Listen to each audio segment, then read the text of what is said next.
Hello everyone, welcome back to Sarvari Academy. Sarvari Academy में आप सभी का एक बार फिर से स्वागत है। आज के इस वीडियो में हम परिमेय संख्या और अपरिमेय संख्या सीखेंगे।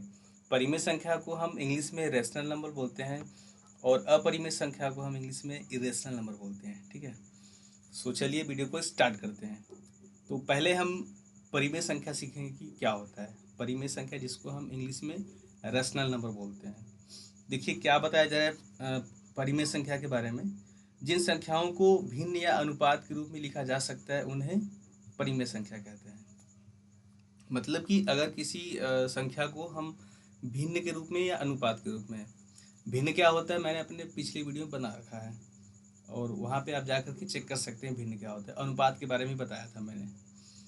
जिन स्टूडेंट को अनुपात या भिन्न में कोई डाउट आता है तो मेरे भिन्न या अनुपात वाले चैप्टर को वीडियो को जा करके देख सकते हैं। तो देखिए यहाँ पे बताया जा रहा है कि भिन्न या अनुपात यानी कि बात एक ही होगा। तो भिन्न या अनुपात में लिख देंगे जिस संख्या को, हम उसको बोलते हैं परिमेय संख्या यानी कि रेशनल नंबर। तो रेशनल नंबर का एक फॉर्मेट होता है। फॉर्मेट क्या है? P by Q. उसको हम पी बटे क्यू के फॉर्म में लिखते हैं, पी बटे क्यू। अब पी और क्यू क्या है? देखिए यहाँ से पी और क्यू क्या है? पूर्णांक है। पूर्णांक का मतलब क्या होता है कि जो भी आपके अनंत नंबर हैं, चाहे वो प्लस हो या माइनस, यानी कि पॉजिटिव नंबर है या निगेटिव नंबर है, ठीक है, वो आपके पूर्णांक नंबर आते हैं। इन द सेंस कि वो अंडर रूट में ना हो कोई संख्या, है ना। तो इस संख्याओं को हम बोलते हैं पूर्णांक संख्या। लेकिन एक कंडीशन यहाँ पे कि क्यू जो है वो शून्य के बराबर नहीं है। यानी कि अब देखिए यहाँ पे पी क्यू क्या है? पूर्णांक है। और अगर आप मेरे भिन्न वाले चैप्टर में जाएं वीडियो में, तो मैंने क्या बताया था, ऊपर वालों को क्या बोलते हैं? हम अंश बोलते हैं, नीचे वाले को हर बोलते हैं। तो इस जो ये जो लाइन है, इस लाइन से हम ये भी सीख सकते हैं कि क्यू शून्य नहीं हो के बराबर है, यानी कि हर जो होगा वो जीरो कभी नहीं होगा। हर जो होगा वो जीरो नहीं होगा। अगर जीरो हुआ तो संख्या परिमेय नहीं होगी। ठीक है, अब इसका एग्जाम्पल लेते हैं हम। कह रहा है कि भिन्न या अनुपात के रूप में, तो ठीक है, 1/2 भिन्न है हमारा। 1/2 भिन्न है ना। इसको अनुपात में लिखें तो हम 1:2 लिख सकते हैं, 1:2। तो इसको हमने भिन्न के रूप में लिख दिया, यानी कि ये हमारा जो है वो परिमेय संख्या है ना। 4/3, 4/3, है ना। तो यहाँ पे देख रहे हैं हम कि 4 भी पूर्णांक है, 3 भी पूर्णांक है, माइनस भी हो सकता है, माइनस या 3/4 आप कुछ भी लिख सकते हैं। ठीक है, तो इस तरह से किसी भी संख्या को जब हम पी बाई क्यू के फॉर्म में लिख सकते हैं, वो हमारा परिमेय संख्या यानी कि रैशनल नंबर कहलाता है। बशर्ते आपका शर्त ये, कंडीशन ये है कि आपका पी और क्यू क्या होना चाहिए? पूर्णांक होने चाहिए। ठीक है, और भी पी और क्यू को लेकर के कन्फ्यूजन अगर आपको हो रहा होगा, आई होप कि कुछ प्रॉब्लम आ रही होगी, तो आगे हम अभी इसको क्लियर कर लेंगे। ठीक है, डोंट वरी, घबराइए नहीं, क्योंकि सरवरी एकेडमी का मकसद ही है कि किसी भी चैप्टर को एकदम बेसिक लेवल से बताना और मैथ के एक एक स्टेप को, एक एक चीज़ों को एकदम समझ के चलना है। ठीक है, तो यहाँ तो बता दिया कि पी और क्यू पूर्णांक है। ठीक है, पूर्णांक भी मैंने बता दिया। अभी भी कुछ लोगों के डाउट होंगे, कुछ स्टूडेंट कंफ्यूज हो रहे होंगे, यार कैसे हो रहा होगा। डोंट वरी, भी बताता हूँ मैं आपको कैसे करना। देखिए 3/5 मान लीजिए, ये भी पी बटे क्यू के फॉर्म में है, भिन्न के रूप में हो गया ना। भिन्न के रूप मतलब, हाँ ठीक है, चलो परिमेय संख्या हो गया।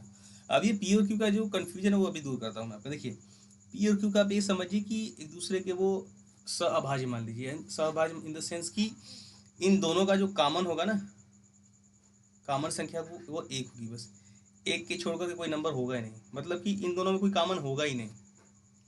इन दोनों का मौसा जो है वो एक ही है। मौसा मतलब अब ऐसे मान के चलिए कि इन दोनों का मौसा ही कुछ ना है, बस एक आए।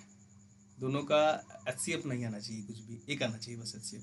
एक से ज़्यादा एचसीएफ हुआ तो मान लीजिए वो पी बटे क्यू के फॉर्म में है ही नहीं। अब इसे कि सपोज दैट कि यहाँ पे 4/9। अब इन दोनों 4 और 9 का देखिए एचसीएफ कितना आएगा? एक ही आएगा ना आपका। 4 और 9 का एचसीएफ तो कुछ आएगा नहीं। तो इस तरह भी समझ सकते हैं पी बटे क्यू का फॉर्म में, मतलब कि दोनों का जो को फैक्टर है, सहगुणनखंड है, वो एक होने चाहिए। तो इस तरह से समझिए आप। ठीक है, सो आई होप पी और क्यू का आपका कॉन्सेप्ट क्लियर हो गया होगा। और परिमेय संख्या भी समझ में आ गया कि परिमेय संख्या वो संख्या है जिसे p बाई बटे क्यू की फॉर्म में लिख सकते हैं जबकि क्यू जीरो ना हो। क्यू जीरो ना हो इन द सेंस क्यू क्या है, अंश हमारा हर है, हर जीरो नहीं होना चाहिए, अंश जीरो होगा चलेगा, वो हमारा वो भी हमारा परिमेय संख्या में ही आएगा।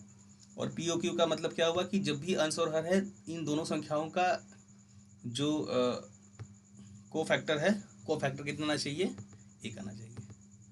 सिंपल सा, दैट्स इट, सॉल्व। ठीक है, और भी एग्जांपल लेते हैं हम। अब देखिए जीरो का कन्फ्यूजन थोड़ा सा यहाँ से क्लियर करना चाहूँगा मैं। मान लीजिए सपोज दैट कि कोई संख्या है 0/3, तो 0/3 है तो ये आपका ये परिमेय है, परिमेय संख्या है, ये रैशनल नंबर है। बट 3/0 जो होगा वो परिमेय संख्या नहीं होगा, क्योंकि वहाँ पे बताया जा रहा है क्यू जो है वो जीरो नहीं होना चाहिए, क्यू जीरो बराबर नहीं होना चाहिए, क्योंकि ये अनंत हो जाएगा। ये किसी भी संख्या में अगर आपका जीरो डिनोमिनेटर हो जाएगा, जीरो हर हो जा रहा है, तो वो अनंत हो जाती है, क्योंकि आप फिर 3 में जीरो से भाग दें, जीरो जीरो जीरो जीरो अनंत तक चला जाएगा, तो कोई मतलब नहीं निकलेगा। तो ये आपका परिमेय संख्या नहीं है, रैशनल नंबर नहीं है।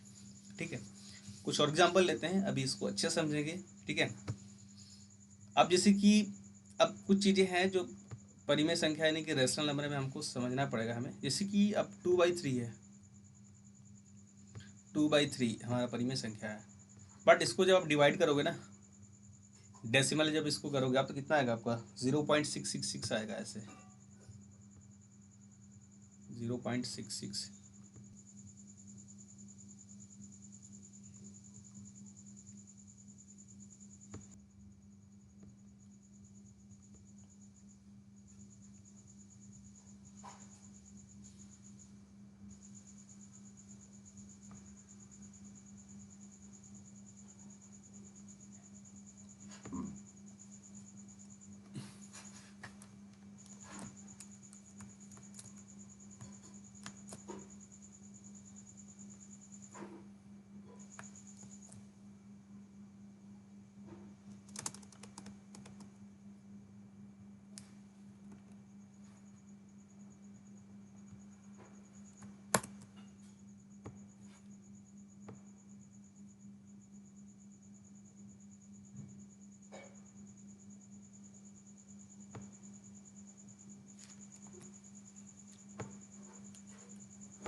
तो ध्यान देने की इसमें बात यह है, इसमें ज़्यादा यही आता है कि जो भी नंबर रहता है ना वो अंडर रूट में रहता है, बस आपको कंफ्यूज करेगा एग्जामिनर।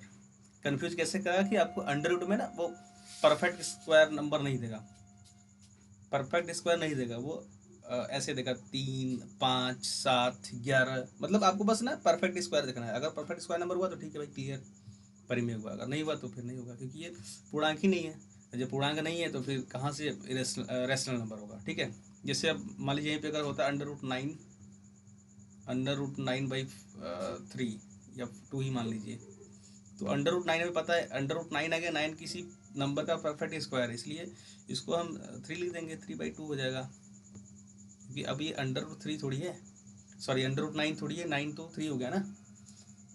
यहीं पे अगर 7 होता तो फिर नहीं होता। तो ये जो अंडर रूट 9 है वो एक्चुअल में क्या है, 3 है।